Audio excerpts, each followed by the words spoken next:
So now I've got, as sitting here, this paradox, right? I don't support this kind of behavior, and I think it should be criminalized. I also don't believe we should make a mockery of a limited constitution in carrying out what is clearly a political message. That's the case. Marjorie was given this vote this week to buy her vote on the National Defense Authorization Act. Everybody knows it. It happened right there on the floor of the House. The majority leader said, Marjorie, would you like to have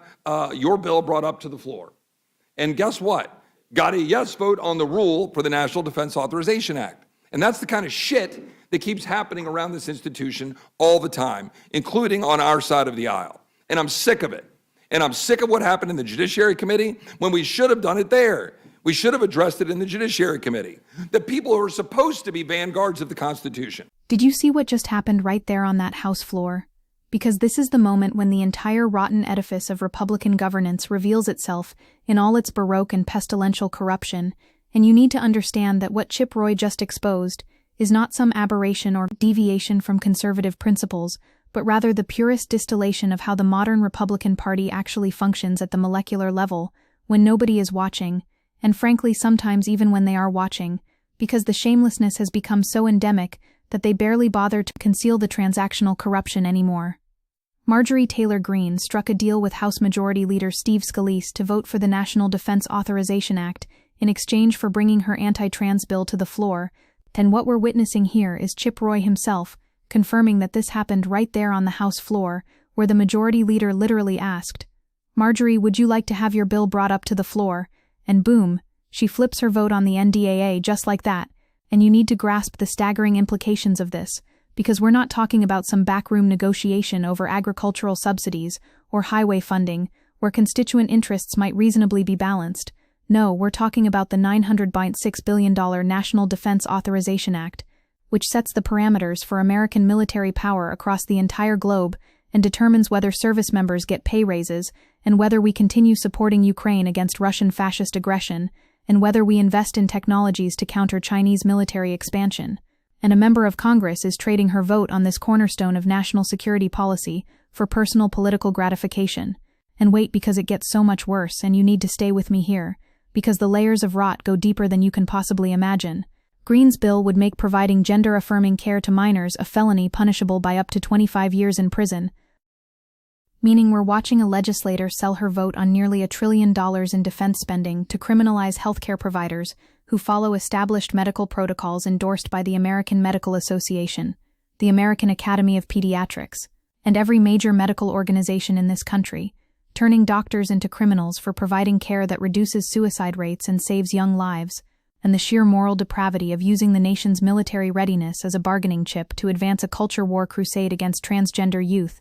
should make every single person who values human dignity recoil in absolute horror. This is what theorist Hannah Arendt would recognize as the banality of evil, updated for the 21st century, where the mechanisms of state violence against marginalized communities get negotiated with the same casual transactionality as a real estate deal, and Roy himself is standing there calling this exactly what it is when he says that's the kind of corruption that keeps happening around this institution all the time, including on our side of the aisle, and then declaring I'm sick of it, because even within the fractured Republican conference there are still a handful of members who recognize that this kind of naked vote-buying corrodes the basic legitimacy of democratic governance. Now here's where this becomes absolutely explosive, because the House GOP has struggled to maintain control of the floor in recent weeks, and rank-and-file members are feeling emboldened to buck party leadership, and what we're seeing is the complete disintegration of anything resembling coherent party discipline or institutional norms. The GOP held on to the House despite 2 years of infighting that often descended into chaos,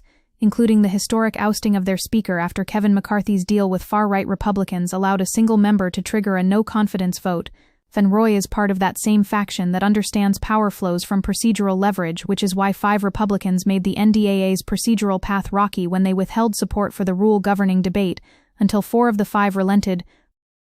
And you can see the infrastructure of Republican governance has devolved into a Hobbesian marketplace, where every single vote must be individually purchased through some combination of threats, bribes, and capitulation to the most extreme ideological demands. This isn't legislating. This is hostage negotiation, where the hostages are the American people whose lives depend on functional government, and whose tax dollars fund this carnival of corruption. And you absolutely must understand the historical echoes reverberating through this moment, because American political history is littered with the corpses of republics that died not through external invasion, but through internal corruption, when the mechanisms of democratic accountability became so thoroughly corrupted that citizens lost faith in the possibility of just governance. The 2006 Republican Party scandals resulted in 4 resignations and 3 election losses as Democrats unified campaigns around the phrase culture of corruption, with Howard Dean asserting that Republicans have made their culture of corruption the norm, on what Dean identified nearly 2 decades ago has now metastasized into something far more virulent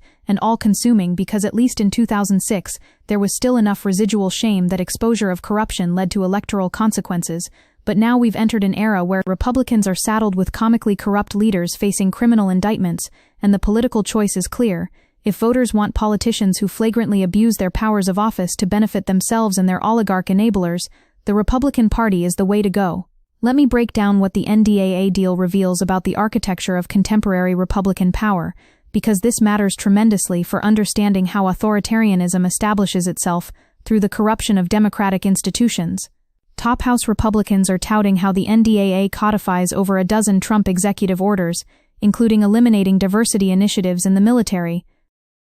So we're looking at a defense authorization bill that has been transformed from its traditional role as a bipartisan vehicle for ensuring military readiness into an ideological weapon for advancing a white Christian nationalist agenda, and Greene's vote selling merely represents the most brazen example of a systemic pattern where every piece of legislation becomes a vehicle for extracting concessions and advancing the cultural domination of reactionary forces. The bill that Roy is discussing isn't just about military preparedness, it's about codifying Trump executive orders, including ending diversity programs and declaring a national emergency at the southern border, while cutting IVF and DEI programs and collective bargaining for military-civilian, meaning the basic infrastructure of American military policy is being conscripted into service for a broader project of dismantling every gain that progressive movements achieved over the past 60 years. And Roy's outrage is particularly telling, because he explicitly says we should have addressed it in the Judiciary Committee, the people who are supposed to be vanguards of the Constitution,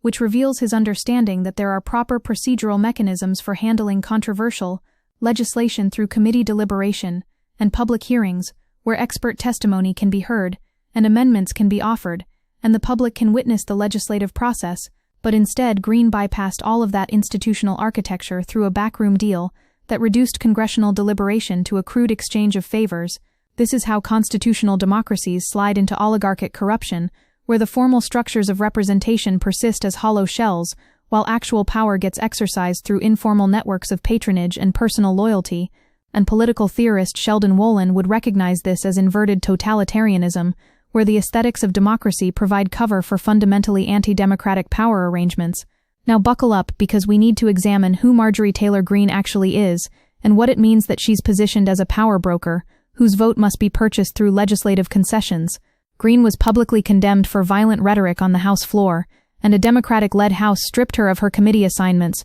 because of her past rhetoric endorsing violence, and claims that Sandy Hook and Parkland school shootings had been staged.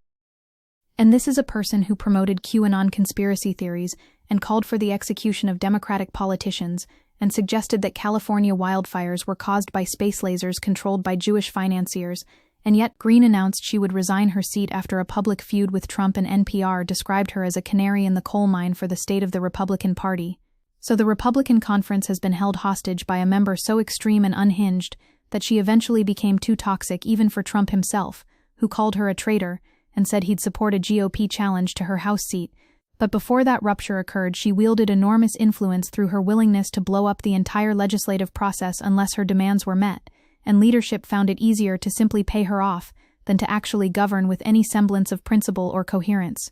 And here's what makes Roy's confession so devastating to the Republican project. He's admitting that this corrupt bargaining isn't some isolated incident, but rather keeps happening around this institution all the time, which means the entire legislative output of the Republican House majority is compromised by this transactional approach, where votes get traded for favors and the substantive merits of legislation become irrelevant compared to the question of which members have successfully extracted their price for cooperation. House Speaker Mike Johnson, and fellow Republicans hammered out deals while House Minority Leader Hakeem Jeffries told his caucus that lines of communication were opened up after over 24 hours of radio silence, and you can see how this dysfunction creates opportunities for Democratic leverage, because Republicans literally cannot govern themselves without descending into circular firing squads, where faction battles against faction, and leadership must constantly negotiate with its own members to accomplish even the most basic tasks, like keeping the government funded, or authorizing defense, or spending. The substantive policy that Greene extracted as her price deserves extended examination,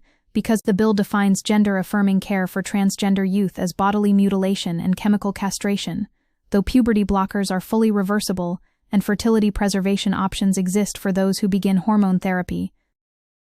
And what we're seeing here is legislation crafted not to reflect medical reality or scientific evidence, but rather to encode in law a particular ideological framework that understands gender as an immutable biological binary, and treats any deviation from that framework as a form of civilizational decay requiring state punishment. This is biopolitics in the Foucauldian sense, where state power extends into the most intimate domains of bodily autonomy and medical care, and the carceral state expands its reach to encompass not just traditional criminal law, but the regulation of healthcare decisions between doctors, patients, and families, and the fact that the bill could mean a pediatrician facing jail time for providing the care they were trained to provide with parents being handcuffed for administering medication as prescribed, reveals the totalizing ambition of this legislative agenda, which seeks to criminalize entire categories of medical practice based purely on reactionary cultural commitments. Now watch how this connects to the broader crisis of Republican governance, because Speaker Mike Johnson already had one of the toughest jobs in Washington, controlling an unruly GOP conference, and when the House returns from Thanksgiving recess, the GOP Speaker will face a chamber in chaos, and Johnson's weakness as a leader stems directly from the fact that he lacks any leverage over members like Greene, who know they can extract concessions by threatening to withhold their votes on must-pass legislation. Marjorie Taylor Greene and Anna Paulina Luna signaled little appetite for supporting a challenger against Johnson, particularly if Trump backs the Speaker, which shows that the only real source of discipline within the Republican conference flows not from institutional loyalty or ideological coherence, but from personal fealty to Trump himself, and even that breaks down when members like Greene calculate that their own political interests diverge from Trump's preferences. This is textbook clientelism, where formal institutional structures become subordinated to personal networks of patronage and loyalty, and it produces exactly the kind of governmental dysfunction we're witnessing, where basic administrative tasks require elaborate negotiations and side payments.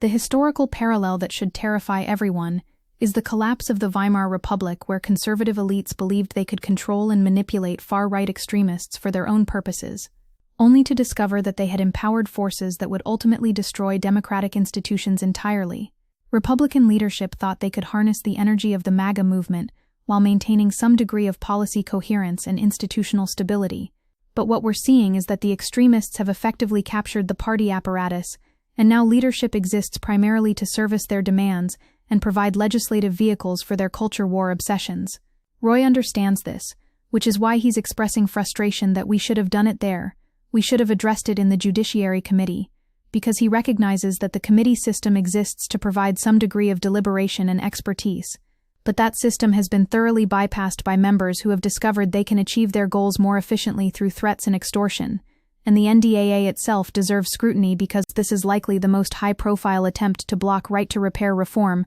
despite the proposal having gained momentum and wide support from the Trump administration, the House and Senate, and senior DoD leaders, with defense lobbyists pushing back during the conference process.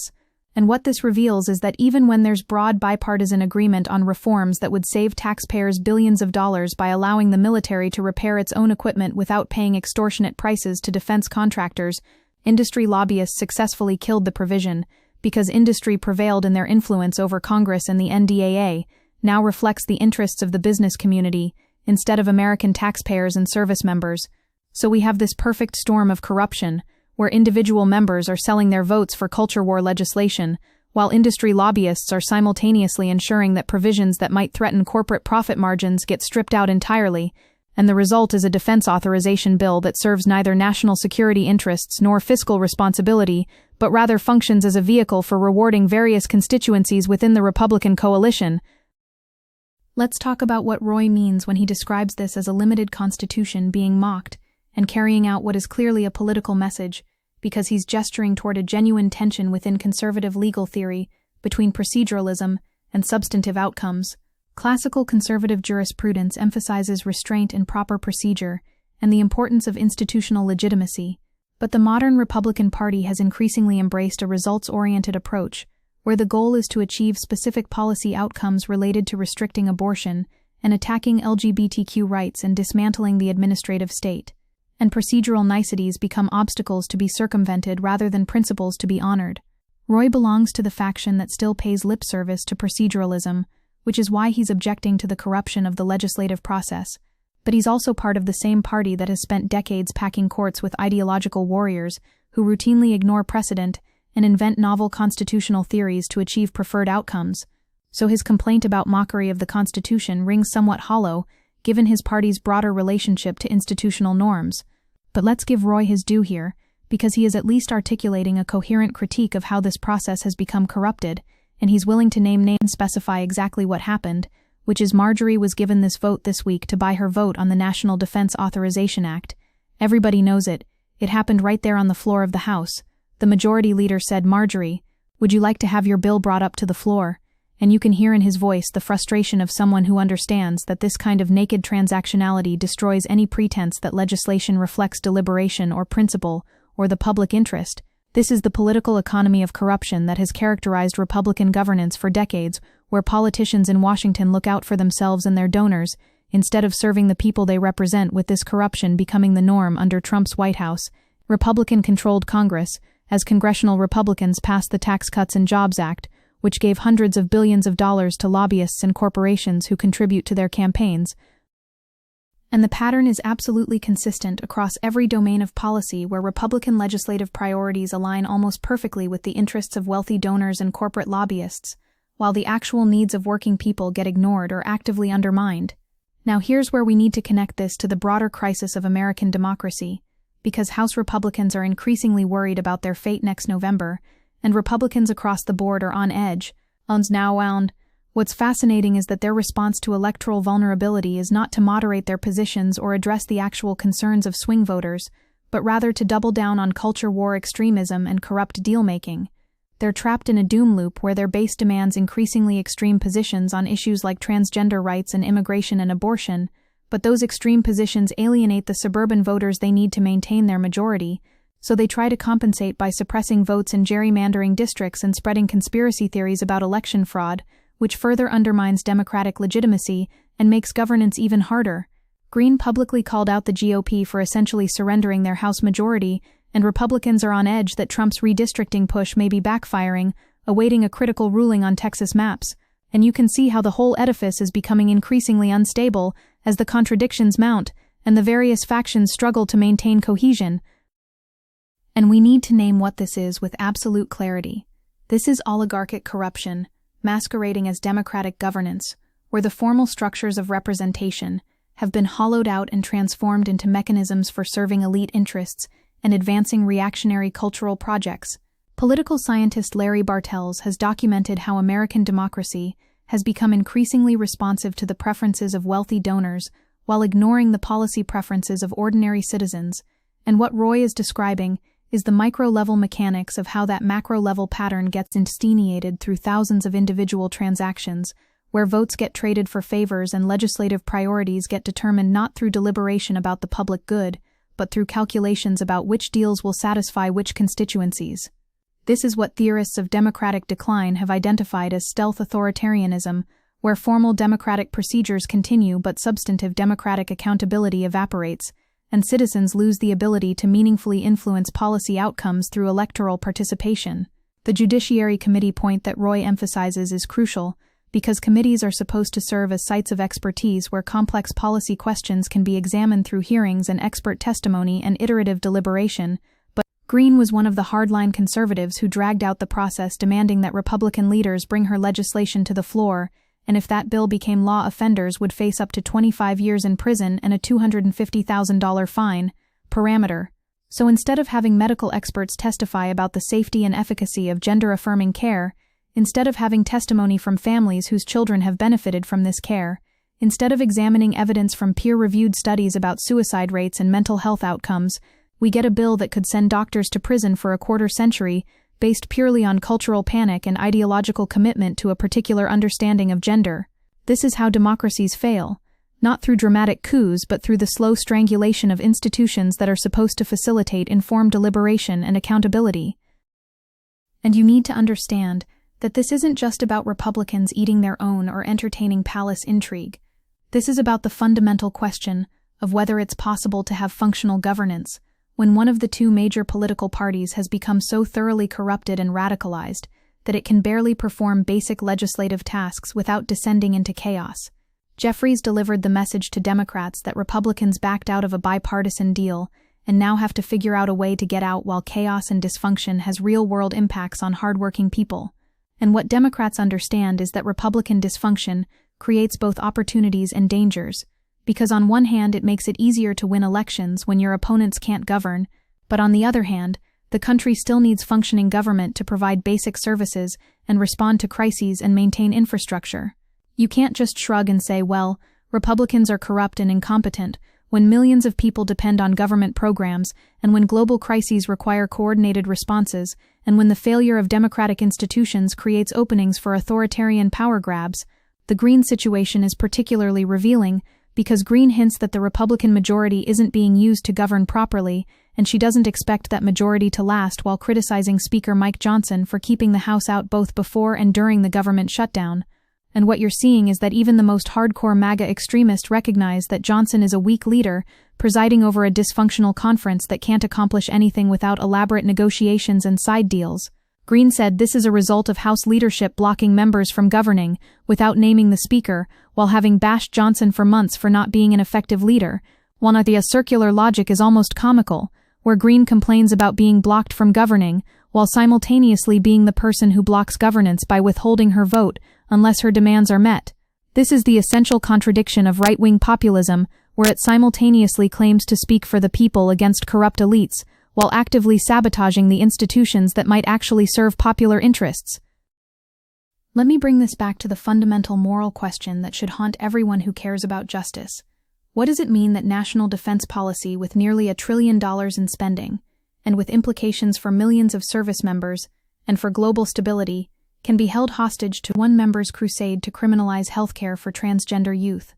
The vote will mark the first time a national trans youth care ban reaches the House floor, and it will serve as a revealing messaging vote putting pressure on House Republicans in vulnerable swing districts where anti-trans panic has not played well. And what this exposes is that the Republican Party has decided that attacking transgender people is central enough to their political identity that it's worth compromising national security legislation to advance that agenda. This is eliminationist politics, where a vulnerable minority population gets scapegoated and targeted for legal persecution, not because they pose any actual threat, but because attacking them serves the political interests of reactionary movements that need enemies to mobilize their base and distract from their failure to deliver material benefits to working people. And the tragedy is that Democrats managed to strip out a trans healthcare ban from the NDAA, though it still included a provision barring transgender service members from participating in sports, while Republicans signaled they're willing to hold ACA healthcare funding relief hostage in exchange for a transgender care coverage ban for both youth and adults, which shows that the Republican obsession with attacking transgender people is so all-consuming that it infects every single piece of legislation regardless of whether there's any logical connection. Defense spending gets tied to transgender healthcare, funding the government gets tied to transgender bathroom access, disaster relief gets tied to transgender sports participation, and the result is that literally nothing can happen without Republicans extracting some concession in their war against a population that represents maybe 1% of the country, but has become the focal point for reactionary cultural panic. This is biopolitical fascism, where state power gets mobilized to regulate and punish bodies that deviate from heteronormative ideals, and the carceral infrastructure of the American state, with its already massive prison system and its aggressive prosecution apparatus, gets conscripted into service for enforcing gender conformity. And the historical echoes are genuinely terrifying when you remember that one of the first groups targeted by the Nazi regime was the Institut für Sexualwissenschaft in Berlin, which had pioneered research on transgender identity and provided gender-affirming care, and the Nazis burned their library and destroyed their research and persecuted their patients, because gender and sexual minorities always represent a threat to fascist movements that demand rigid conformity to traditional hierarchies. I'm not saying that contemporary Republicans are Nazis. I'm saying that the political logic of targeting transgender people for legal persecution follows the same pattern of identifying a vulnerable minority and using state violence to enforce ideological conformity, and that pattern has historically been a precursor to more extensive authoritarian violence. Roy's frustration reflects a genuine tension within conservatism between those who maintain some commitment to procedural regularity and institutional norms versus those who embrace pure power politics and see institutions as obstacles to be overcome rather than structures to be honored, and what we're watching is the triumph of the latter faction. Speaker Mike Johnson's team is worried that the spats fueling the GOP's dysfunction in the House are carrying over into campaigns for the November elections, giving Democrats an easier path to take control of the chamber, and there are signs that the GOP's circular firing squad is continuing, but the problem is that Johnson has no mechanism for disciplining members, because the price of his speakership was ceding leverage to the very extremists who are making governance impossible. He can't punish Greene for this kind of behavior, because she and members like her have veto power over everything he wants to accomplish, so he's reduced to managing a fractious coalition through constant negotiation and appeasement, and the result is exactly the kind of corrupt deal-making that Roy is condemning. And here's the really insidious part that you need to understand about how corruption becomes normalized. When this kind of vote buying happens repeatedly and publicly without consequences, it changes the entire culture of an institution and creates expectations that this is just how business gets done. Junior members learn that the way to achieve their legislative priorities is not through persuasion or coalition building or demonstrating policy expertise, but rather through obstruction and threats and extracting promises as the price for cooperation. This is how institutional decay operates at the cultural level, where norms erode and behaviors that were once unthinkable become routine, and pretty soon nobody even remembers that there was a time when this wasn't normal. It's the boiling frog phenomenon where gradual escalation of corruption makes each individual instance seem unremarkable, even as the aggregate effect transforms the entire character of the institution. The fact that this is happening in the context of defense authorization is particularly galling because Senator Michael Bennet voted against the NDAA, saying he witnessed Trump deploy U.S. troops into American cities, carry out reckless and unauthorized actions in the Caribbean, and witnessed the defense secretary leak classified battle plans while voting for 15 previous NDAAs under Democratic and Republican presidents, but could not in good conscience vote to support Trump's national security agenda. And what Bennett is identifying is that the NDAA has become a vehicle for codifying authoritarian power, rather than ensuring democratic accountability over military policy. When the bill itself becomes corrupted by culture war provisions, and when members are trading votes for personal political gain, the entire pretense that this represents serious deliberation about national security collapses, and we're left with a hollowed-out process that produces legislation serving narrow factional interests rather than genuine national defense needs.